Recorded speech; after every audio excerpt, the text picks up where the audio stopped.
an empire on its knees, 300,000 invaders at the gates, and a Roman emperor who looks at the coming storm and orders his army to run, not to survive, not to regroup, but to lie.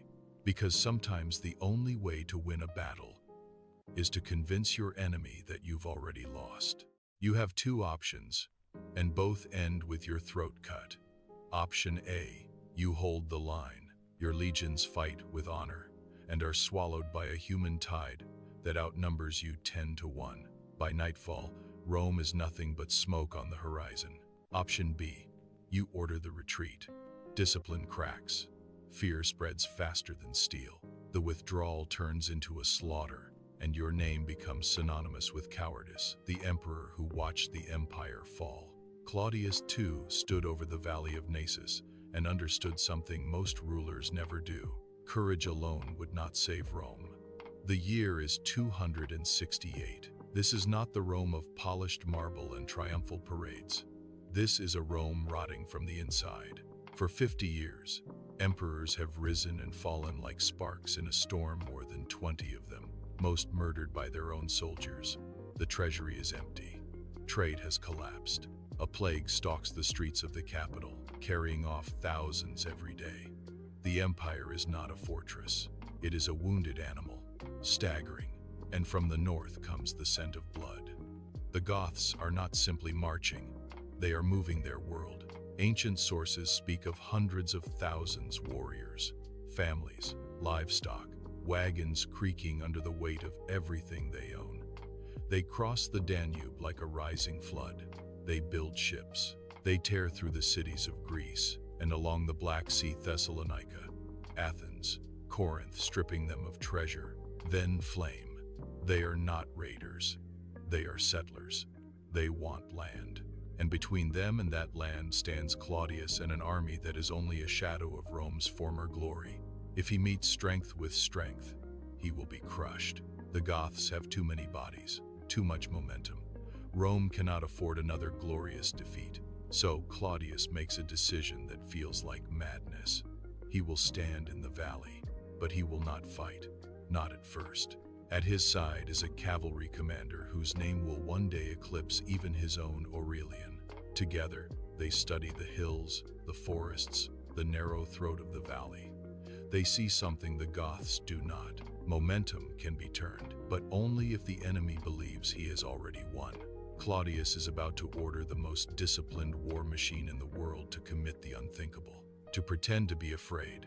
Roman soldiers are not trained to run.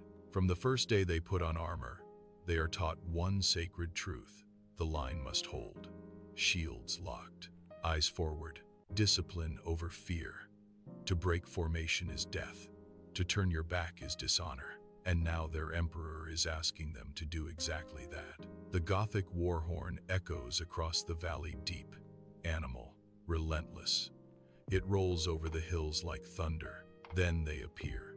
Tens of thousands, a wall of bodies surging forward, shields painted, axes raised, voices screaming.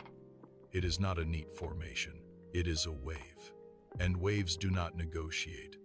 The Romans brace. The first impact is violent. Metal shrieks against metal.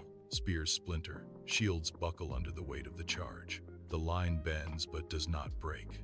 Men are crushed, trampled, stabbed in the chaos of close combat.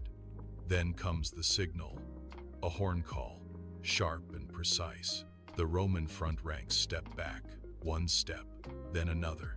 They fight as they give ground, shields still locked, movements measured, but from a distance, it looks like collapse. It looks like fear. The Goths see red cloaks pulling away and feel the intoxicating rush of victory. They shout. They push harder. Warriors throw aside heavy shields to run faster. Formation dissolves. Discipline vanishes beneath adrenaline. No one stops to question why the Romans are retreating in such clean lines. No one scouts the hills. No one watches the flanks. They only see prey. The Roman withdrawal accelerates, controlled, deliberate. Dust fills the air, the valley narrows.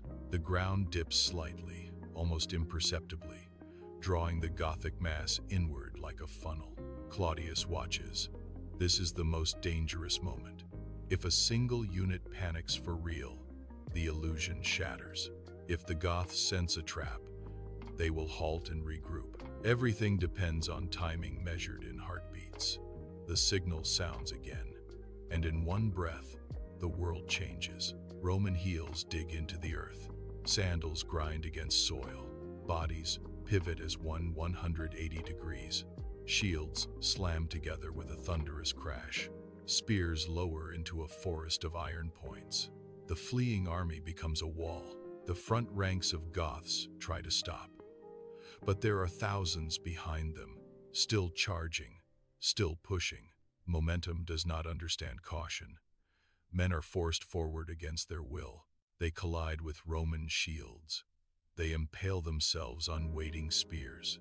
The weight of their own advance drives iron through flesh. Those behind shove, unaware of the carnage at the front.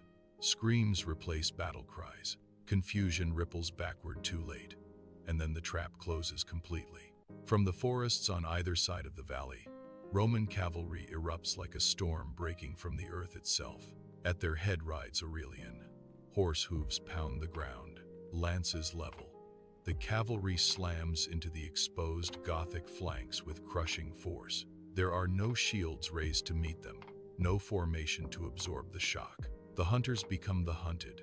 The Gothic mass compresses inward, trapped between shield wall and charging horsemen. Men are pressed so tightly they cannot lift their weapons. Some suffocate where they stand, crushed by their own comrades before a Roman blade ever reaches them. Panic spreads like fire through dry grass. What began as triumph turns into terror.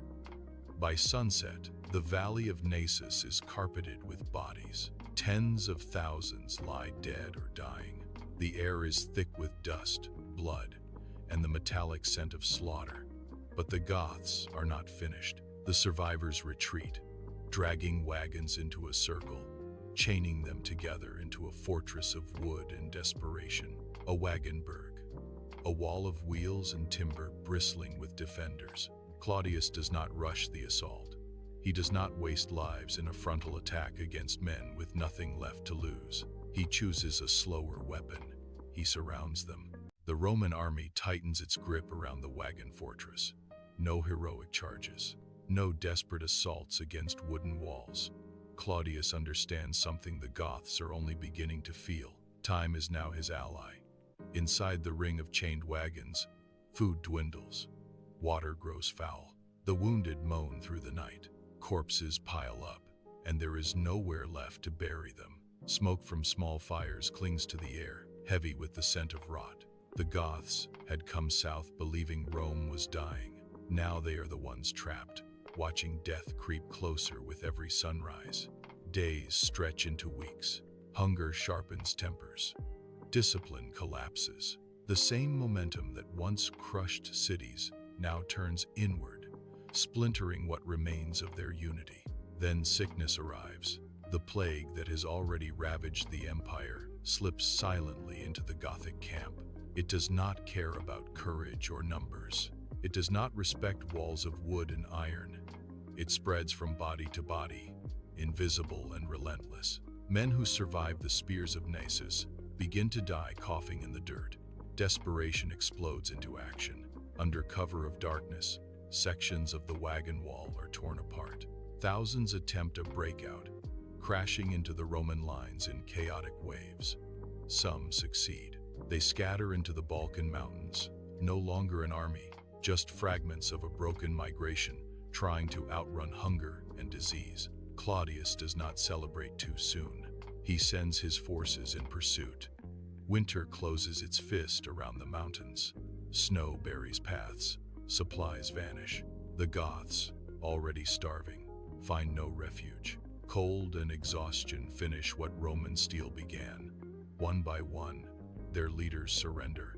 And here, again, Claudius chooses the unexpected path. He does not order mass execution. He does not slaughter the survivors to send a message. He absorbs them. The strongest are conscripted into the Roman legions, forced to serve the empire they tried to conquer. Others are settled as laborers in provinces emptied by plague and war. fields that once lay barren begin to fill again. The enemy becomes manpower. It is ruthless. It is pragmatic. It is survival. Rome does not merely win at Naissus. Rome adapts. The Senate, safe for now, grants Claudius a new title, Gothicus Maximus, conqueror of the Goths, the man who turned panic into a weapon and deception into salvation. But victory carries its own shadow. The plague that festered within the Gothic camp does not stay there. It moves through the Roman ranks. It finds its way into tents, into lungs, into blood, and eventually, it reaches the emperor himself. In early 270, in a military tent at Sirmium, Claudius II dies not from a blade or an arrow, but from disease. The man who outwitted hundreds of thousands is brought down by something too small to see. Yet his death does not plunge Rome back into chaos.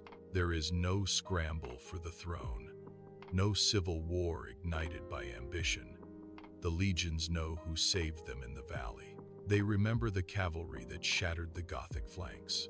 They remember the discipline that held when it mattered most. They raise their shields and proclaim Aurelian emperor. The invasion has been stopped. The Balkans are secured. The empire still bleeds from 100 wounds, but it breathes. Claudius did not end the crisis of the 3rd century. He bought time. Time for a new emperor to rebuild walls, reclaim lost provinces, and attempt the impossible, stitching together a world that had nearly torn itself apart. At Naissus, Claudius chose neither blind courage nor cowardly retreat. He chose illusion. He ordered fear where there was none. He trusted discipline over pride. He understood that survival is not about glory, it is about calculation. And in that narrow valley, surrounded by enemies and doubt, one emperor proved that sometimes the most dangerous weapon in war is the willingness to let your enemy believe you are already defeated. Survival is not a triumph. It is a full-time job.